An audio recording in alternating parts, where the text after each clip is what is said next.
अस्सलाम वालेकुम, welcome to ज़ायकेदार खाने। उम्मीद करती हूँ कि जो मेरी ये वीडियो देख रहे होंगे वो सब ठीक होंगे और जो ठीक नहीं है अल्लाह उनको सेहत और तंदुरुस्ती अता फ़रमाए, हम सब के सारे गुनाह माफ़ अता फ़रमाए, आमीन सुम्मा आमीन। तो आज मैं आपके लिए बहुत ही मज़ेदार कीमा स्पैगेटी की रेसिपी लेकर आई हूँ और मैं आपके साथ अपनी कुछ ऐसी टिप्स शेयर करूँगी जिसकी वजह से आपकी कीमा स्पैगेटी बहुत ही ज़्यादा मज़ेदार और सॉसी बनेंगी।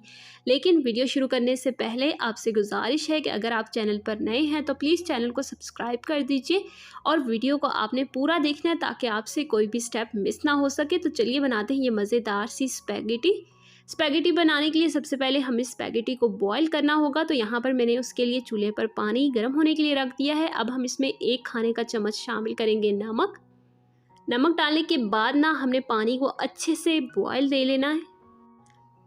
तो यहाँ पर देखिए पानी अच्छे से बॉईल हो चुका है। अब हम इसमें डालते हैं स्पैगेटी और यहाँ पर मैंने 1 पैकेट स्पैगेटी ली है और ये देखिए इस तरह से मैंने इसको 2 हिस्सों में कर लिया है।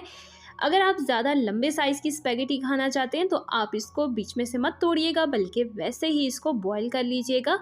अब चमचा हिला देंगे ताकि जो स्पैगेटी है ना वो आपस में चिपके नहीं, यानी स्टिक नहीं हो। अब हम इस स्पैगेटी को 10 से 12 मिनट के लिए इसी गर्म पानी में अच्छे से कुक होने देंगे। तो यहाँ पर देखिए 10 से 12 मिनट हो चुके हैं और जो हमारी स्पैगेटी है ना वो भी अच्छे से कुक हो चुकी है। अब हम इसका पानी जो है ना वो ड्रेन कर लेते हैं। तो यहाँ पर मैं एक छन्नी की मदद से इसका सारा पानी निकाल लूँगी। अब इस छन्नी को एक साइड पर रख देते हैं और यहाँ पर मैंने एक बाउल लिया है और इस बाउल पे हम रखेंगे अपनी छन्नी और इस स्पैगेटी के ऊपर अब हम डालते हैं 1 लीटर ठंडा पानी। तो ठंडा पानी डालने से क्या होगा कि आपकी जो स्पैगेटी है ना उसका कुकिंग प्रोसेस रुक जाएगा और वो आपस में स्टिक भी नहीं होगी। तो यहाँ पर छन्नी को अब मैंने उठा लिया ताकि इसका सारा पानी जो है वो निकल जाए। और अब यहाँ पर देखिए जिस बर्तन में मैंने स्पैगेटी को बॉईल किया था उसी बर्तन में मैंने दोबारा से स्पैगेटी डाल दी है। इसके ऊपर अब हम डालेंगे 4 खाने के चम्मच कुकिंग ऑयल डालने के बाद स्पैगेटी को अच्छे से कर लेते हैं मिक्स ऑयल के अंदर। तो यहाँ पर स्पैगेटी अच्छे से मिक्स हो चुकी है और अब यहाँ पर देखें जो पास्ते का पानी था, यानी जो स्पैगेटी का पानी था जिसमें स्पैगेटी को बॉईल किया था, उसमें से हम 4 कप पानी जो है वो सेव कर लेंगे। सेव इसलिए कर रही हूँ मैं क्योंकि उसी से हम बनाएंगे अपनी सॉस, इसीलिए आपने 4 कप पानी सेव कर लेना है और बाकी को आप बेशक फेंक दें। तो चलिए अब बनाते हैं स्पैगेटी के लिए कीमा सॉस। उसके लिए कढ़ाई में मैंने अभी डाला है आधा कप कुकिंग ऑयल को पहले अच्छे से हम गरम करेंगे और फिर हम इसमें डालेंगे 1 बड़े साइज़ की कटी हुई प्याज डालने के बाद अब हम इसमें डालते हैं 1 खाने का चम्मच कुटा हुआ लहसुन। साथ में ही इसमें जाएगा 1 चाय की चम्मच कुटा हुआ अदरक और अदरक डालने के बाद ना हम करते हैं अदरक लहसुन की अच्छे से भुनाई ताकि इसका जो कच्चापन है वो दूर हो जाए और अदरक लहसुन जो है वो थोड़ा सा लाइट ब्राउन नहीं हो जाए।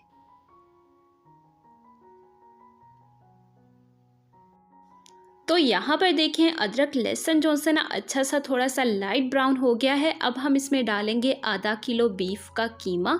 तो यहाँ पर मैं बीफ के कीमे का इस्तेमाल कर रही हूँ, आप चाहें तो चिकन या मटन दोनों में से कोई भी कीमा आप इसमें इस्तेमाल कर सकते हैं।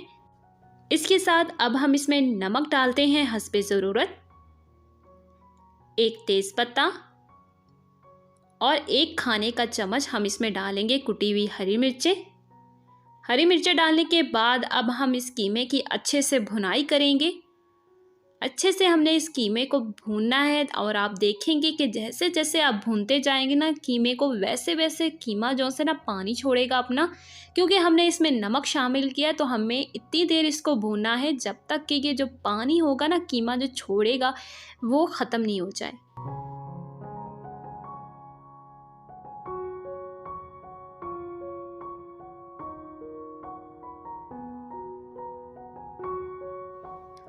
तो यहाँ पर देखें कीमा जो है ना अच्छे से भुन चुका है और जो इसका पानी है ना वो भी खुश्क हो गया है। अब हम इस टाइम पे इसमें डालेंगे 4 बड़े साइज़ के कटे हुए टमाटर।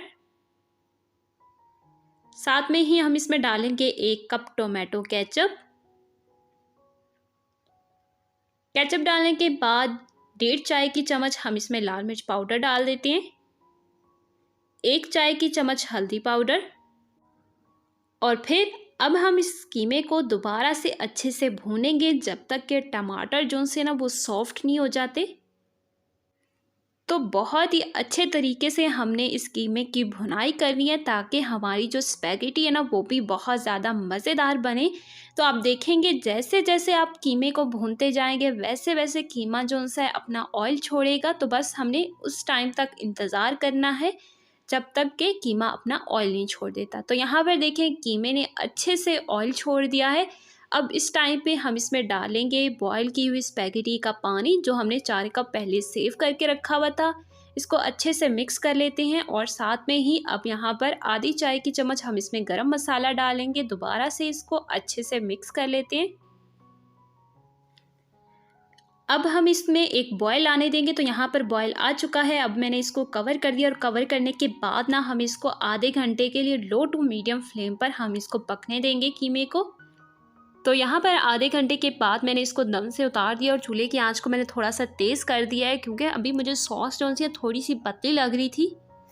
थोड़ी देर मैं इसको पकाऊंगी जब तक कि थोड़ी सी ये सॉस गाढ़ी नहीं हो जाती। और यहाँ पर गाढ़ी हो चुकी है। अब यहाँ पर जो हमने इसमें तेज़ पत्ता डाला था वो हम निकाल देंगे इसमें से और हमारी ज़बरदस्त कीमा सॉस बिल्कुल तैयार है। अब हम वेजिटेबल्स तैयार करेंगे और उसके लिए यहाँ पर मैं एक बड़े बर्तन में डाल रही हूँ 3 खाने की चम्मच कुकिंग ऑयल। ऑयल अच्छे से गर्म हो गया है और यहाँ पर अब देखें मैंने गाजर ली थी जिसकी इस तरह से लंबे साइज़ में मैंने कटिंग कर ली है जूलियन, और ये हम शामिल करेंगे 1.5 कप। इसके साथ यहाँ पर मैंने फलियाँ भी ली थी और फलियों को भी देखें इस तरह लंबे साइज़ में मैंने कटिंग कर ली है। इसको भी अब हम डाल देते हैं और फिर हम इसको अच्छे से मिक्स कर लेते हैं। पहले अच्छे से मिक्स करने के बाद अब हम इसमें 1 खाने का चम्मच सोया सॉस डालेंगे, 1 खाने का चम्मच सिरका, 1 चाय की चम्मच काली मिर्च पाउडर। काली मिर्च पाउडर डालने के बाद ना आपने चूल्हे की आंच को तेज़ कर देना है और तेज़ आंच पर आपने इन वेजिटेबल्स को फ्राई करना है 1 मिनट के लिए। अगर आप इन वेजिटेबल्स को हल्की आंच पर फ्राई करेंगे ना तो क्या होगा कि ये वेजिटेबल्स अपना पानी छोड़ेंगी जिसकी वजह से ये बहुत ज़्यादा ओवर कुक हो जाएंगी और इनकी जो क्रिस्पीनेस है ना वो भी ख़त्म हो जाएगी जो कि स्पैगेटी में बिल्कुल नहीं अच्छी लगती। तो आपने तेज़ आंच करके फिर इनको फ्राई करना है। और अब मैं यहाँ पर डाल रही हूँ आधा कप शिमला मिर्च और शिमला मिर्च की भी मैंने जूलियन कटिंग कर ली है। अब शिमला मिर्च को भी हम सब्जियों के साथ 1 मिनट के लिए तेज़ आंच पर फ्राई कर लेते हैं। हल्की आंच अगर आप रखेंगे ना तो बिल्कुल आपको सालन की तरह टेस्ट आएगा जो कि बिल्कुल नहीं अच्छा लगेगा आपकी स्पैगेटी में। तो यहाँ पर जो वेजिटेबल हैं कुक हो चुकी हैं। अब हम इन वेजिटेबल्स के ऊपर डालेंगे अपनी कीमा सॉस। सारी कीमा सॉस डालने के बाद अब मैंने इसके ऊपर बॉईल की हुई स्पैगेटी डाल दी है। स्पैगेटी को अब यहाँ पर मैं अच्छे से कर लूँगी मिक्स ताकि स्पैगेटी अच्छे से सॉस और वेजिटेबल्स में मिक्स हो जाए। तो देखा आपने मैंने आपको कितनी अच्छी टिप्स बताई हैं दो कि कभी भी आप उस पानी को ज़ाया मत करें जिसमें आप किसी किस्म का कोई पास्ता बॉईल कर रहे हैं। उस पानी में से अगर आप थोड़ा सा पानी सेव कर लेते हैं और फिर आप उस पानी को इस्तेमाल करते हैं इस पास्ते की सॉस बनाने के लिए तो वो पास्ता जो उनसे बहुत ज़्यादा सॉसी और मज़ेदार बनता है। और दूसरी टिप यह है कि कभी भी आप वेजिटेबल्स को ज़्यादा ओवर कुक मत करें, नहीं तो वो बिल्कुल सालन की तरह टेस्ट देती हैं जो कि बिल्कुल अच्छी नहीं लगती। तो यहाँ पर देखिए स्पैगेटी को अच्छे से मिक्स करने के बाद मैंने इसको एक डिश में निकाल लिया है। बहुत ज़्यादा मज़ेदार सी हमारी स्पैगेटी बनी है। घर पर ज़रूर बनाइएगा ताकि आपको पता चले कि ये बहुत ज़्यादा मज़े की और सॉसी बनी है। इसीलिए अगर आपको वीडियो अच्छी लगे तो चैनल को ज़रूर सब्सक्राइब करिएगा, वीडियो को लाइक और वीडियो को ज़्यादा से ज़्यादा शेयर करना मत भूलिएगा। तो मिलते हैं अगली वीडियो में, तब तक अल्लाह हाफिज़।